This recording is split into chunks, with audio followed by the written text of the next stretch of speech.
It's recording, so we can start whenever. Great. Got good sound coming from both ends. Great, because I'm coming in hot to this one. All right. I'm real angry. When I was talking to you about this podcast, and you were like, "Hey, we should do a podcast." There I was going, "Yeah, that'll be fun." Angel does some stupid things. Dazzler does some wacky antics. I forgot about the really part. I've read Dazzler the movie twice, and I'm mad at you, and I'm mad at me, and I like none of it. I've read Dazzler the movie twice. There are works in American literature. You have your Catcher in the Rye, your pivotal school books, To Kill a Mockingbird, Little Women, Tale of Two Cities, and you have, there we go, already messed up, but you also have among those great pieces of American literature, or British literature, English literature in general. English literature in general. Dazzler, the movie, the graphic novel. Good Lord. I'm RJ, or maybe I'm Peter Jennings, but it really doesn't matter. This is about Dazzler and her movie. And I'm Matt. Welcome to episode 38? 37. Episode 37 of our part one of our three-part Dazzler the movie breakdown. Let's hop right into this. This is written by, he thinks he's fancy, James Shooter. It's a movie now, so he's got to be proper. He's got to class it up. No more Jim Shooter. Yeah. We got James Shooter on our hands. It is penciled by Frank Springer, inked by Vince Colletta, colors by Christy Scheel. You can tell that they've had a much more professional painted coloring approach for this prestige graphic novel, and letters by John Morelli. Hat tip to Christy Scheel, because it does look. It's a really cool. It's a really nice looking. It's a pretty book. I'm not. All of my qualms with this, very few of them are about the art, except when Frank Springer draws hands, because he still can't. He has not figured that out. Came up a few times in this. It's unbelievable. I have no qualms. I think that this book would make Truman Capote jealous. Sure. Let's go with it. I want to start with this cover. It's another Bill Sienkiewicz painted cover. It's a pretty cover. It has nothing to do with the contents of this graphic novel. Yeah. I mean, the closest it gets is having a knockoff Oscar trophy on it. But there's no award ceremony anywhere to be found in the story, so it's just it's there. Dazzler in a bikini straddling the Hollywood sign. Never happens. Clint Eastwood as Dirty Harry pointing his revolver. Yeah, there's no guy like that in the story either. So these aren't spoilers because things just don't happen. No. We have a bald guy with glasses who does not appear. That guy does kind of look like, what's his name from Project Pegasus though? Mr. Meeker, was it? Yes. The bald dude, the bald government man. I guess he does. That's who I thought he was at first. I was like, oh, is this gonna have anything to do with him? Nope. No. And you see a little bit in the background, Dazzler making out with a guy who looks like Timothy Dalton, who I guess is supposed to be, well, we'll get to him. I think it's Roman Nakobo. We'll get to him. The bald guy also looks like former Vice President Dick Cheney. A much younger one, thinner one, and like one who doesn't need a pacemaker. But that character, whoever it is, does not appear in this at all. Yeah, I don't know where he came from, but doesn't appear. This is awful. It's great, and you need to let go of your unfounded hate. Oh my God, this is. I think buckle up, folks. I think you're just a little bit jelly. Of what? I don't know. But the opening. The opening, are you talking about Dazzler leading an aerobics class, staring straight down the barrel of the camera at the viewer? And they are all perfectly synchronized. This is a pretty good class. Like all of their form is downright perfect. I don't know what this would be called. Including female Aquaman right behind Dazzler. Oh yeah, I didn't notice her before. Yeah, she does have the full getup. Full Aquaman. From the 60s and 70s Aquaman. Orange leotard, green leggings. Yeah, like dark turquoise leggings, yeah. The one note I did take was that I thought, is that Freddie Mercury in her class? The guy with like the fishnet tank top. in the really young like soccer shorts, but no, we learn who We'll this learn guy who is. he is. Yeah, we learn who he is later. Not as cool as Freddie Mercury. No. Well, I don't know how cool Freddie Mercury was at times. Yeah, he was probably a little suspect at times. But yeah, I don't want to say laying on their back because they're on their back with their butts raised in the air, making a 4 with their legs. If you see the position, you would recognize it, is the best way to describe it. Yeah. Because it's a pretty common looking, I would guess, like fitness position in like the 80s and 90s aerobics videos where people would get on their back and do like cycling motions. And Dazzler is staring straight at the viewer. It is kind of unnerving. And we get some thoughts from the rest of her class. I did like the ballad of Marge and Mel, who seemed like they were two married couples. They have quite a few thoughts and quite a bit of an exchange Yeah, are during you the talking class. about these random-ass people just creepily watching the class? Yeah, they're not engaged because Mel has his shoes on. Marge is almost wearing a swimming suit, Just in a one piece. bathing suit. Yeah, so I don't know if they're maybe like just Mel is also wearing the shortest shorts with the tiniest little crop top. Yeah, he's trying to show off the abs, the exposed midriff. In a way that was barely acceptable in the 80s. Yeah, I've started to see that come back in like the NFL during like training camps when they show little highlight videos. It's not a good look. But it's only like the only reason that those guys get away with it is because they're bigger than everybody else, and even then, their teammates definitely make fun of them. It's not a good look. Yeah, And they're just back there going like, oh man, look at that teacher. They never call her an instructress to their credit, which is great. We've moved on from that. That's probably the most feminist thing Jim Shooter's ever done in this comic because it gets real bad real fast. Marge just straight up calls her a fantastic dance exercise teacher, which is what she should have always been referred to. But Sure. Here's to you, Marge. And Mel just She's so graceful. Mel And beautiful. Mel's an interesting guy. I couldn't tell if Marge and Mel were together. I think they are. I think they are. And I'm just gonna say it. Mel has outkicked his coverage. Marge is gorgeous. Mel's just kind of like I don't know. He's on a 1 to 10 scale. He's probably like a 7. He's just a normal dude. 7? He should have just 7? You are generous. He's just kind of like a regular looking dude.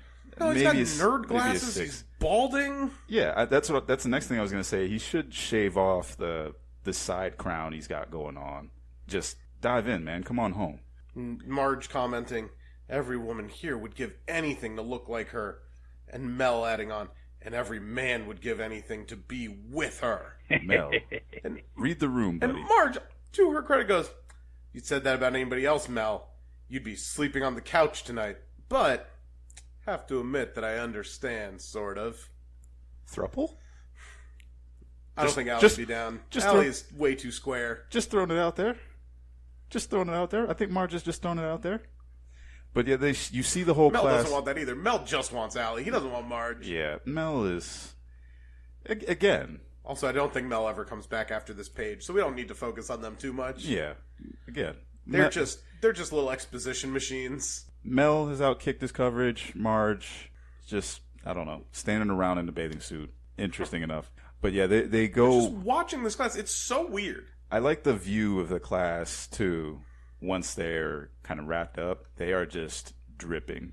The Freddie Mercury look-alike, who we haven't been introduced yet, is drenched. Oh yeah. The other people in the class, similarly, just you can see it on all of them. Allison, though, by contrast, fine. She's fine. They look like everybody except Allison looks like they are about to die, and she's like, "Okay, this was great. See you guys later." Look at her; she's fresh as a daisy, and we're totaled. Just life isn't fair. All the mumbling and grumbling. It's like you guys got what you paid for. I feel like I've used up 12 billion calories. I'll be thrilled when I weigh myself, but now, like you mentioned, Allison's saying bye to everyone.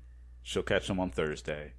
And here's where we get approached by the guy who started off looking like he had a spray-on orange tan, but now just kind of looks like a regular mustachioed, almost business tycoon. Yep. We learned his name is Eric Beale.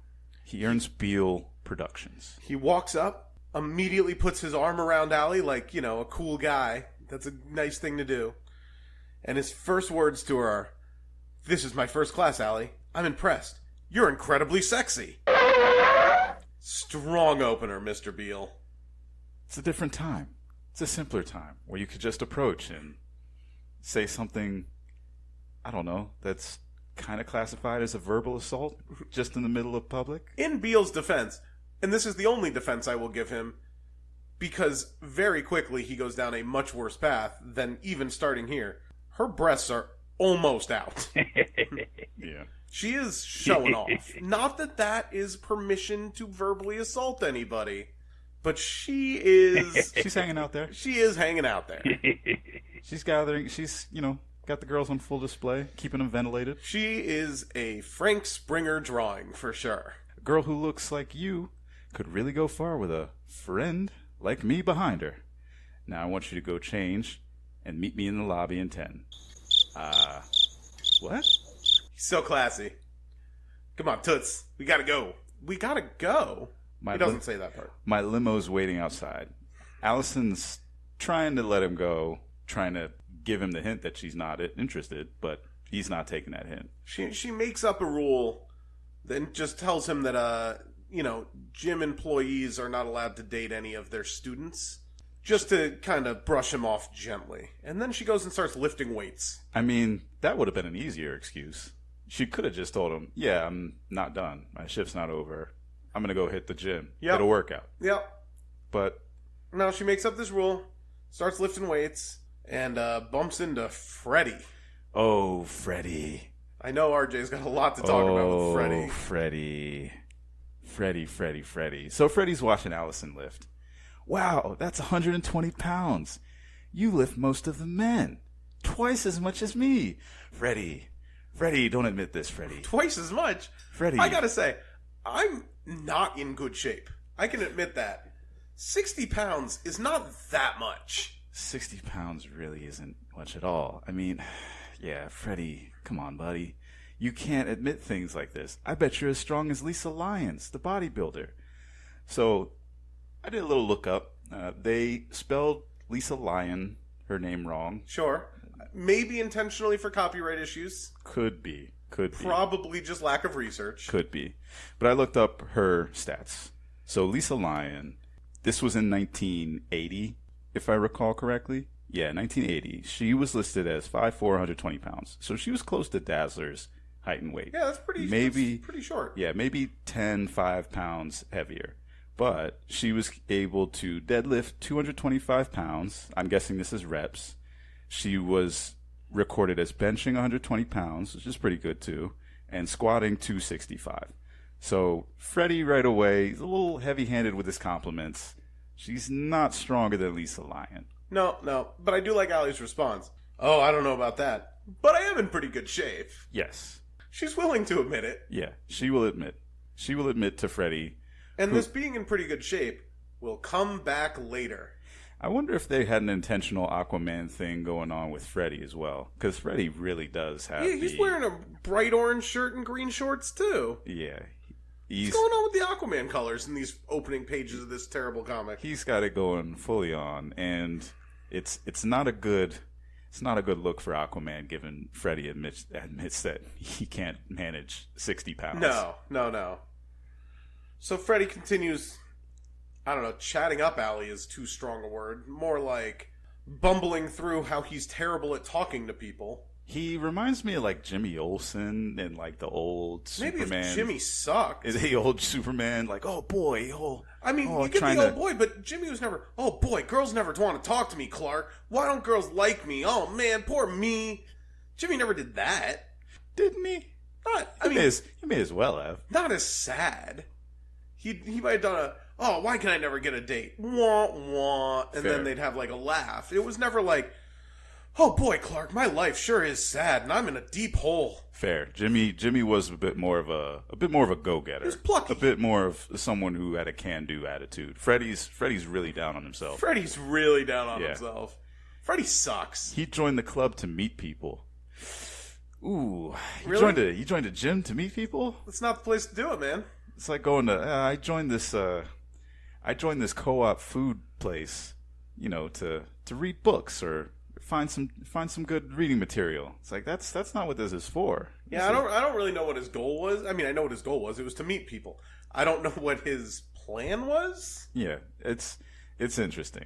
And Allison's still chatting him up while holding 100 pounds over her head. Just holding it there. just like, I don't know, Freddie. Just elbows locked. Yeah. Just going through her full routine. A lot of men are shy, Freddie. Don't worry. You'll get over it. I've tried talking to a lot of people here, but you're the only one who answered. Oh my God, Freddie. There are a lot of snobs around this place. If you aren't as rich or as important as they are, forget it. Oh, the sad violin just continues to play. But Allison, ever the chipper Girl Scout that we know and love, just encourages him to move on. And we see the background, two gentlemen walking into the gym where she's working out with Freddie. One of them we recognize from before, the other, Allison's boss, Mr. Witwicky, who looks very different I feel than like before. I feel like he got a new body. He's transformed completely. But yeah, we see, what was the guy's name? Eric Beale. Eric Beale. He's showered and changed. Yeah. Wearing a nice polka dot shirt tucked into his jeans. So many rings. So many garish rings. Can't trust a man who wears that many rings. No, it's not a good look. A man who wears more than 2 rings, not to be trusted, kids. No, then you're in Johnny Depp territory. It's all bad. It's all bad. Yeah, you got something going on, something nefarious. And he just straight up buys the gym. So he's the second guy that Allison's known who just straight up buys the place that she's trying to just... Oh, Warren. It was Warren. That she's just trying to, hang out at or work at. Because, Warren, at least, when he bought the place, he decided to try to work there to run into her. He didn't. Warren was playing a role. Flexing. He wasn't actually doing a job. Warren was wearing a costume and waiting in the wings until she walked in. And he tried to fill a service. This guy, Beale, no such thing. No. I'll make the rules now. Look at me. I'm the captain. So if you join me for dinner, we can discuss your promotion. So we have a not quite indecent proposal thing going on, but almost an indecent proposal thing going on. I love when they interrupt the conversation between Allie and Freddie, and Freddie's just like, I'm just enjoying talking to you so much. Freddie. Tone it down, Freddie. That'll do, pig. Freddie, Allie, you're surrounded on one side by sad sack Freddie, on the other side by super creepy Beale. There is no winning for you right now. I do like how she cut him off and ended the conversation. I will say, for this first third, this episode chunk, Jim Shooter has a pretty decent handle on Allie and her voice. It all goes out the window starting in the second third, which we'll get to next episode. But this at least feels like the Allie that we know. I mean, nothing happens, but this feels like Allie. She not exactly grows. She does undergo quite the transformation in this graphic novel and becomes a very different Dazzler. I think for worse at first, but then toward the end, very much mostly for the better. Are you talking about the Stockholm Syndrome sex crazed nymphomaniac? For the worse. Yep. First. Yep. It's not great. First. Like I said, buckle up, folks. There's some interesting character development that goes on here. Allie shuts down Beale, hands him her weight, which sends him careening to the floor in a pretty solid move. So not only is he just a rat, he's also pretty frail. Yeah. Because she hands him 100 pounds. Like, there are parents who regularly carry around children for short periods of time. Yep. That weigh 100 pounds. So this guy's not in the best shape. Not in the best condition. No. Mr. Beale, sir, I mean, if you're not expecting it, I get it. Sure. But, I mean, you can tell Yeah. by looking at the plates on the bar. But if you're not expecting her to hand it to you, it depends on how fast that handoff is. If you're not expecting... Like, I can carry 100 pounds. Yeah. But if you were to throw 100 pounds at me, it would take me, when I'm not ready for it, it would take me down. Right. Just saying. That's fair. But the way that I'm looking at it, she kind of gave him an opening. You could see it coming. Kind of. At least from my vantage point. It looks like she's like, so if you'll hold this, please. He took the time to put his hands out. So he knew it was coming. He knew it was coming. And Allie leaves and just goes, okay, let's go, Freddy. Really? You're taking Freddy? Simply fascinating. That's why he was saying that. He was like, wow, she took Freddy? Really? He wasn't that interested in her. It's just the fact that she took this goober Freddy. And the clone of Witwicky just goes, Mr. Beale, sir, I don't know what to say. I'll fire her, of course. That won't be necessary. The wheels, the cogs in his mind are turning. You can tell. Yeah. Moments later outside, she's in the car with Freddy. Moments later, they showered and changed. Quickly. Very, very quickly. But she gets in the car with this strange man who she knows is harmless because he just can't stop beating himself up. Yep. And as soon as... Yeah, he definitely continues. He has all the hallmarks of a killer. It continues, and as soon as she gets in the car with him, he makes the creepiest face I've ever seen. Oh, the grin looking out at the camera. Hey, look, there's a girl in my car. Super happy. It doesn't help that his chin is longer than his forehead. No, it does not. Image. It's a funny looking picture. It's a rough look for Freddy. But during the ride, Allison tries to reassure Freddy that he shouldn't have such a low opinion of himself. You're better than 10 Eric Beals. That's not a whole lot, Allison. No, that's a low bar. That's not a whole lot. Do you really think so? Honest? You can see Freddy gaining confidence by the second. It's like, damn, there's nobody in his life to give him a kind word. No. It takes that little. Alex, I would be so annoyed. I'd just be like, oh my God, shut up. We get it. You hate yourself. I get it. Allie just goes, oh, Freddy, you're not as as you think. You're not that bad. It's a very kids-friendly conversation that they have. Just like, hey, believe in yourself. Have high confidence. Be nice to people. Just remember, there's good people out there. Yada, yada, yada. I hope it all works out for you, Allie. I know it will. So, Freddy gives her a kind word as they're driving down the street. And she lets him know she's sure that things will work out for him, too. You know, for the first time in my life, I almost believe that. In fact, I feel like a million. Thanks to you. You're amazing, Allie. This page gives me a little diabetes. It's a little too sweet. Oh, it's very saccharine. It's a little too sweet. They pull up outside Allie's house. Allie, thanks again, Fred, and he just cuts her off. No, thank you, Allie, for making me feel like I'm worth something. I'm going to start believing in myself, like you said. And Allie just leans in and kisses him. I can't chip in on gas, so tongue? Yeah. Can't pay with tongue? Yeah. Just kiss him right in the face. That was strange. It was real weird. That was strange, but I mean, given Allison's past behavior, you got somebody nice. She's like, oh, I've kissed Angel. I've kissed my lawyer. Kissed my doctor. He's just this nice guy who needs a little... Kiss that superhero that captured me. Yeah. She was probably ready to kiss the Blue Shield and would have if he wasn't running down the street of Los Angeles after those mobsters. Still running through LA. Just chasing him down. Hey, get back here. But the weird part is that after she just leans in and just plants one on him, Freddy doesn't go like, hey, can I get your number? Freddy's too meek for that. Freddy does get out of the car, which is a weird, creepy move. He gets out. Just to wave as she walks up the stairs. Yeah. He's a gentleman. Maybe he got out to open her door. He didn't. Oh, her car door, maybe. Yeah, her car door. Maybe. Yeah, because we don't actually see Allison get out. We just go to... It's true. Allie's walking up the stairs, turns around at Fred and says, oh, and by the way, you're a great kisser. See ya. I am? I mean, I am! Wow! And he speeds off down the street, singing to himself, and we don't see him get pulled over. I like to think he gets pulled over for speeding. Or ever again.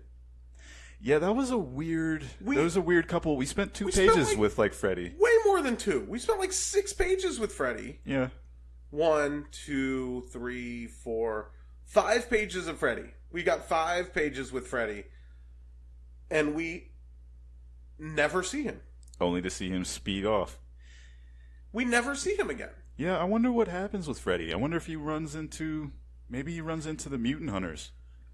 Maybe he runs into... I miss the Mutant Hunters and their 1 2-page appearance. Maybe he runs into Marge and Mel again. Maybe he has a whole, like, sidebar adventure with Marge and Mel after this. I don't know. But, like, you wanted to make a prestige graphic novel. This is Marvel graphic novel number 12. I'd say they succeeded.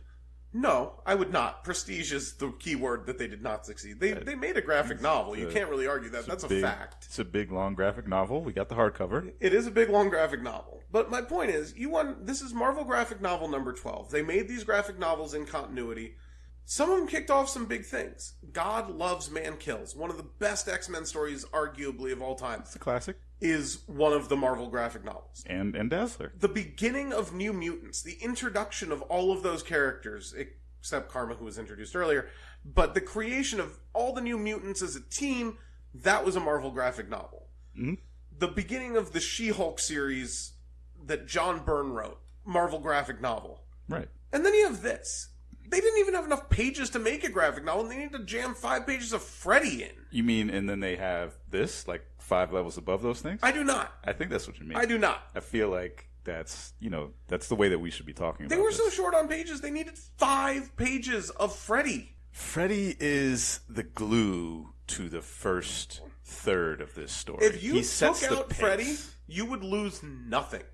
If you took out Freddy, you'd lose the heart of, like, the first 6 pages. He's that lovable goof. He's that guy that in 1984, 85 is buying this book, feeling low, and Dazzler's there to give him that boost. He added nothing. He's an important guy. Allie kissed him, and then he disappears. Forever.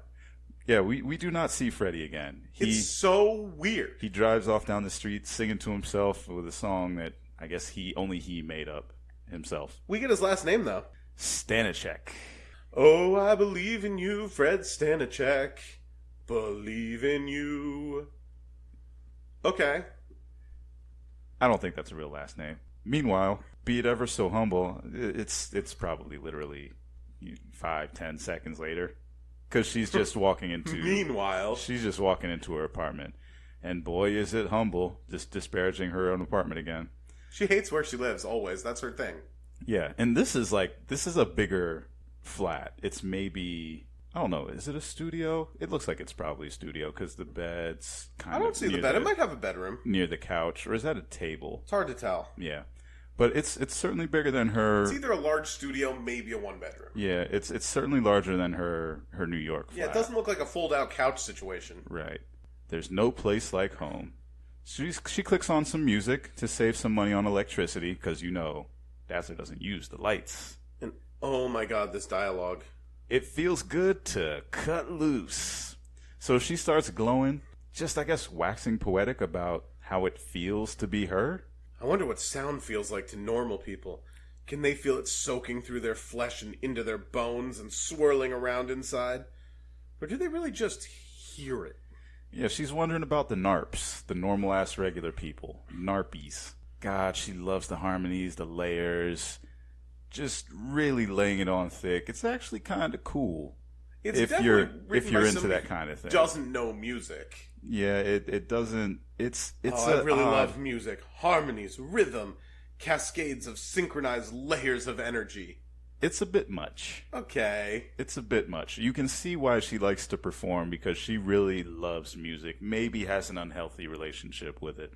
And she just undresses in front of us. As she's glowing, she just decides to strip down in front of the mirror because Jim Shooter wanted her to. Gotta check yourself out after a hard day's work. Oh, Jim Shooter. Admires herself in the mirror. Hello there. My, we're looking all aglow today. I'm going to go out on a limb and say there are some of the surviving original copies.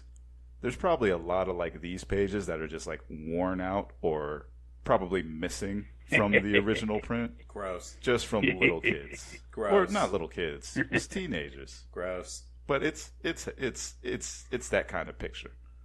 I mean, it is.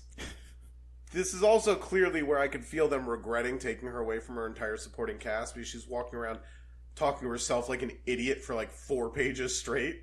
It wasn't all the time she spent with Freddie. No, it was now. Freddie was a necessary addition, despite what I was just ranting about. It's now. Now these 4 pages where she's just wandering around chatting to herself. Shortly, she's sitting at her kitchen table, it looks like, wondering if other budding starlets eat cold spaghetti and asparagus right out of the can. Gross. Yummy. I didn't know that they had asparagus in cans. It's because you live in a better time. Must have been. Cold spaghetti? Sure. I imagine it's Chef Boyardee, but they just couldn't use the name. Yeah, definitely cold spaghetti. I've heard the Wiggles. Yeah. They have her song. You have kids. I do. Now, isn't this interesting? A whole barrage of articles on mutants.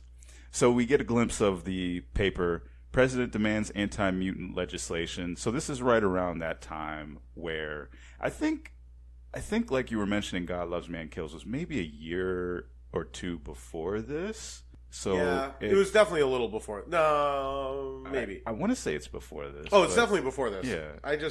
It might be like 2 or 3 years. Yeah, but it's around that time, and they kept that storyline going. Oh, this is definitely in the mutants are feared and hated era. Yeah.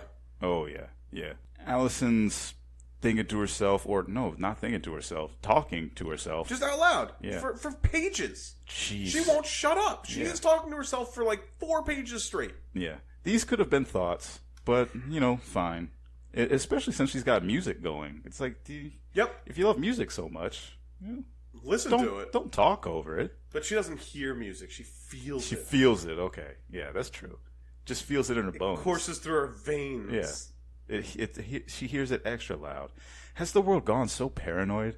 I haven't even eaten any children since the oven broke. She's not just telling herself singers. I love Allison. Allison's great. Allison's insane. Nursery jokes out loud to herself. Phone rings. And it's Storm, because apparently they regularly keep in touch. Not Vanessa. Nope, it's Storm. And we cut to the X-Mansion, and it's punk-era Storm, laying around like a schoolgirl on a couch talking to Allie. Yeah, this isn't the Storm that I'm used to, or even the Storm whose voice you get in here. Storm is always very... Formal. How do I put it? Yeah, she's always very formal, always very proper. No contractions in Storm's dialogue. Always very... She always seems like the adult in the room. Yes. Even if she happens to be younger. Storm gives me... Like, when I was a kid, Storm always gave me, like, teacher vibes. I mean, part of that is the X-Men animated series and how she yelled in a Maya Angelou voice at Weather. Yeah, definitely. Weather, hear my cries! Don't worry, child. I'll summon a rainstorm. Thunder, heed me! Yeah, but Storm calls, and she lets her know that, yeah, I'm well. All the X-Men are. It's you I'm worried about. There's this anti-mutant registration, the anti-mutant sentiment that's been sweeping the nation. I worry about you being in public and running into trouble. You sure you don't want to come here? You may be safer here. But Allison's not about that. She needs the stage. She needs the audience. She needs that thrill. And she reassures Storm that, the audience is none the wiser. They all just think that it's stage tricks and fancy gimmicks. Nonetheless, Storm still urges her to be careful. It's tough times out there. You would be safer in Westchester with our secret stronghold. And here's where I also wanted to pause. I feel like their Westchester estate isn't all that secret. I feel like Xavier's pretty high profile at this point. I don't think he's publicly a mutant. I think maybe not publicly a mutant. Oh, okay. I think so it's this is secret pre like going up on Capitol Hill and advocating in favor of mutants. He might be known as like a mutant supporter. See, that's the thing is like if you were known as that, and you're still a target. It's for still sure. exactly you're in, especially with the way people are, human nature in America, you're going to be a target. Frank Springer doesn't like drawing Nightcrawler walking, does he? No, because he does not appear on his feet at all. He's always either bouncing around or walking on his hands. Just constantly walking on his hands. So after Nightcrawler walks. Yeah. I just want to make that clear. Nightcrawler is very agile, likes his gymnastics. He can walk. You're saying he's not always on 16 caffeine pills. Yeah, that's the Nightcrawler I know too. I do like that one panel with Scott just posing in the background. Yeah, what is he doing? Posing. It's interesting because at the X Mansion, Nightcrawler, Wolverine, Colossus, Cyclops, all in their full costumes. Storm's just in casual wear. It's kind of what Storm was wearing at the time, though. Oh, okay. That's kind of funny. It's kind of punk Storm. I was like I was hoping that they were just around the house. It's like 3:00 on a Saturday, and they were just out on the front lawn, chucking around a football. Or Scott was like riding a lawnmower in his full Cyclops costume, or Colossus was out painting the shed in his like wrestling leotard. He's in his like 1960s Cyclops costume too. Yeah, I'm trying to think.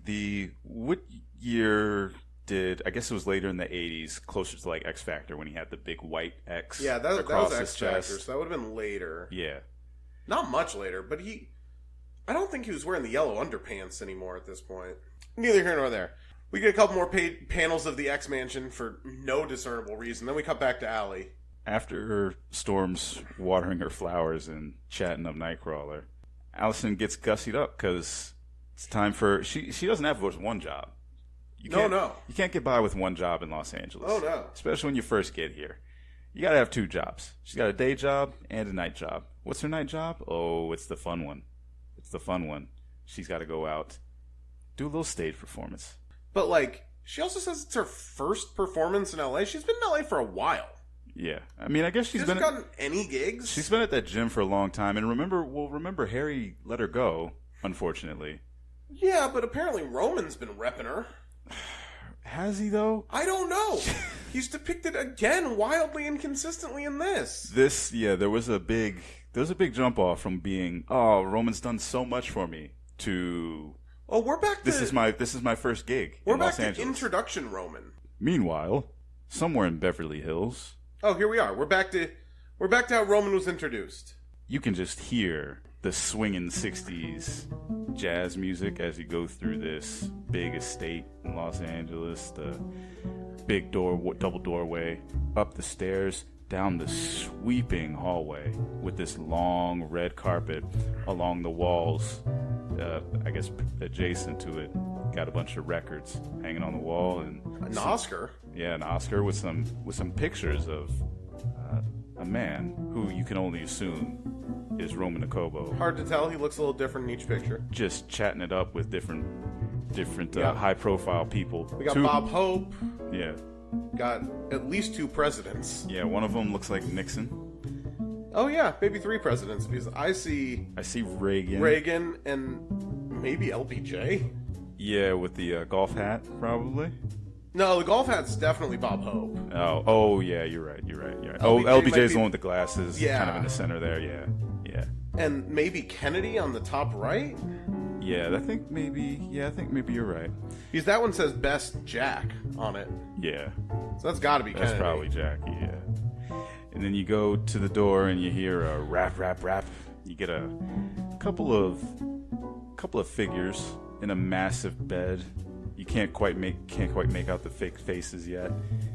You see in the living room of this massive bedroom where there's a big L-shaped couch, unturned pizza box. The TV's off at least. You got a bra, a shirt, basically a bunch of clothes. Bunch of clothes strewn around. Strewn all over the place. Champagne on ice, probably an empty bottle. And you got the butler. Sir, Mr. Nakobo? Sir? It's 7 p.m. Time to wake up. Whew. Whew, that's quite the day. That is quite the day. If you're waking up at 7 p.m. and the woman in bed with him, goodness, 7? I guess that's what happens when you stay up as late as we did, Roman. Had a wonderful time, Roman sweetie. I hope you call me again sometime. He says, "Your snizzle."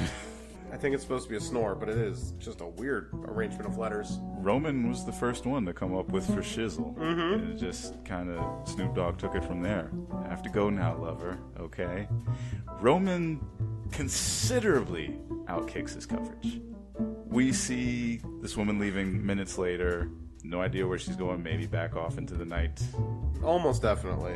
Good evening to you, miss. But we have... Thank you and good evening. We have the original Roman that we saw. He's overweight, he's bald, he has bad eyesight. Smoking. Oh, just like a chimney. First thing when he wakes up, it's the crack of dusk. He's letting him know, hey man, you told me to wake you up at this time. He's feeling a little hungover. They don't say hungover. And he prepares him a little Alka-Seltzer. Yep. I'll get you a little plop plop fizz fizz in just a moment. I trust you had an enjoyable night, sir. Oh wait, they do say hangover. Never mind. Yeah, they do. Say later. Lord, what a hangover. He feels like he's getting a little fat, so he asks Ziggy, his butler, to start doing some calisthenics for him. That's how that works. Yep. So Ziggy starts doing some stretches while Roman takes a shower and drinks his Alka-Seltzer. Yeah. I also found it adorable that, oh yeah, when he's asked about his night, oh yeah, what's her name? There's a fun kid. Mm-hmm. Classy guy. Classy guy. Cool guy. Roman takes a shower. He gets his fake teeth. He does the same routine as we saw before. Does not dry off from the shower at all as he's putting on his girdle. Yeah, he's got some...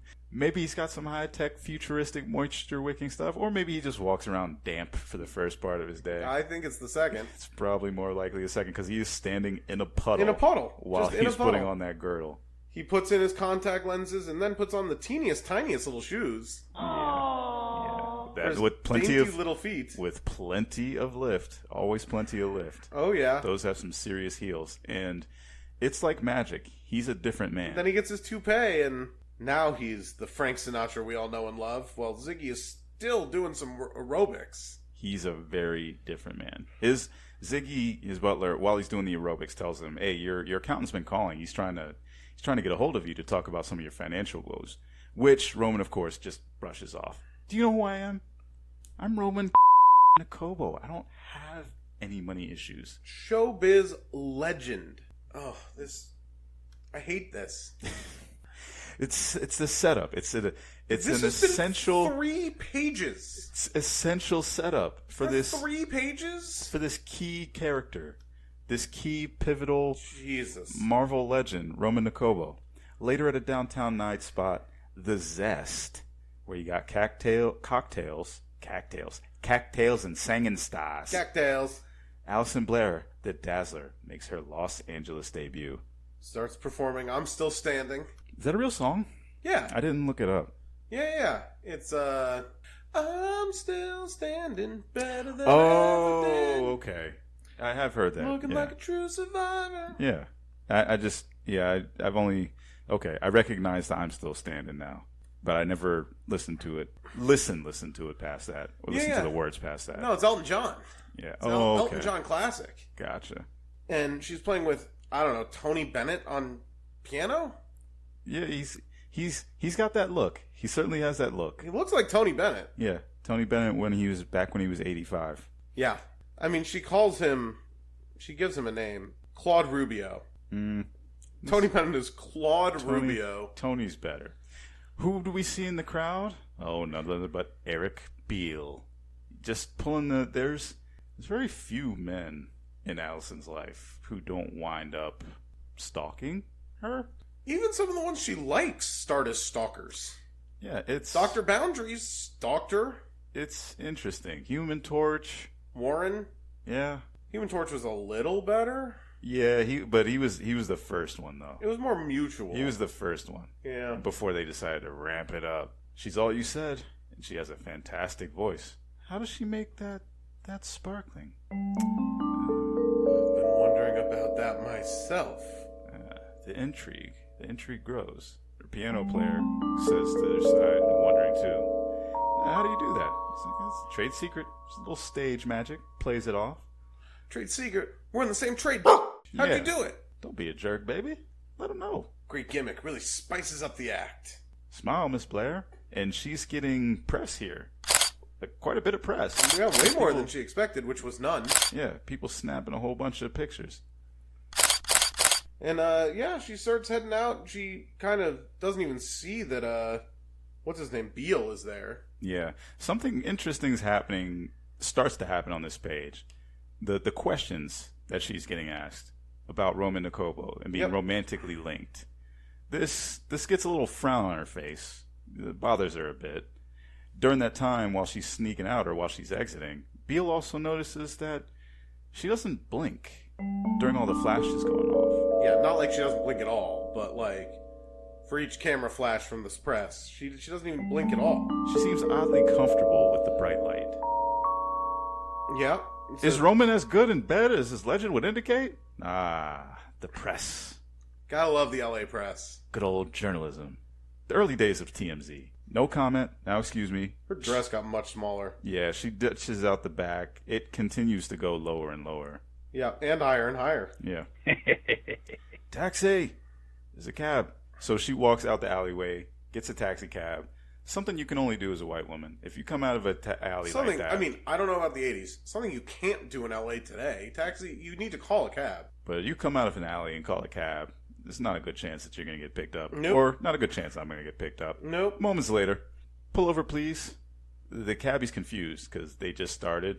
She's like, His dialogue's confused. His face is determined. Yeah, very. I know, but she can't afford to go much further. Just a couple blocks. She's got no cash on her. Yeah. At least it's a very well-lit and populated street. Because there are liquor signs, bar, hangouts, Harris, Noirs. I don't know. Harris? Yeah. Bob Harris? Harris. That's named for Bob Harris. Nice. They snuck that one in. I didn't notice that one before. Yeah. But it's like, this definitely looks like the shady part of Hollywood that you don't want to be walking around in alone. Here's the thing to all of you out there who don't live in LA. Hollywood sucks. Hollywood is not glitz and glamour. Hollywood is the term for the glitz and glamour. The actual city of Hollywood is pretty seedy. Pretty dumpy. Pretty dirty. There's like the 2 blocks where tourists go, and the rest of it is like where you might be able to like score some drugs and pick up a hooker. Even the part where tourists go. Oh, when yeah. when my aunt came here a few years ago, she's like, "Yeah, I went down to the tourist spots on Hollywood. That place is a dump. They need to clean it up or something. Oh, it's so dirty." It is a dump. It really is a dump. The thing that people don't realize, like the theater that the Oscars are in, it's in a shopping mall. It's in the Hollywood Highland Center. Pretty gross. Yeah. But yeah, Allison walks home from, I don't know, Redondo. And An hour and a half later. Yeah, I am exhausted. And what does she see when she opens the door to her apartment? Roman Nakobo just chilling in her pad. Puffing like a chimney. Yeah. You know how you know this was written by a New Yorker who doesn't know LA that well? It's because Roman says that the super let her in. Oh, yeah. LA doesn't have supers. No, yeah. That's not a thing that people say. That's not a thing that LA has. You have building managers, maybe. You have a landlord. You don't have a super. Yeah. I made an exception tonight because I knew you'd want to celebrate. Yeah, he's there to celebrate that he put in the paper that they are going to be doing a movie together. Despite not asking Allie about this at all. And then he's back to his old Roman on an airplane ways, even though his buddy Hack Hathaway died, apparently, of his wounds. Yeah. Poor Hack. R.I.P. Hack. But he's back to his old airplane ways and just starts sexually assaulting Allie. He moves in for the kiss, dips her, and they both fall backward, and she breaks her table, sending champagne flying. the roses, the ice all over the floor. There's a loud crash. She wants him out of there. Hallie, women don't turn me down. This is the start of an SVU episode now. Yeah, that was a little dicey there for a second. But he sheepishly reclines when she demands he leave. Out. He finally gets the hint and goes, just short of a real assault. Yeah, but your career's dead. Understand? Slam. Cool guy. Great, just great. So much for dreams, huh? What a day. She picks up a piece of broken glass and looks at herself in the mirror. Is there anything left to be shattered?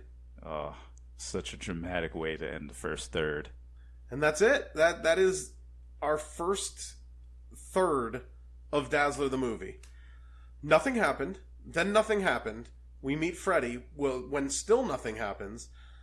The only plot point is that Roman has declared that they're doing a movie together.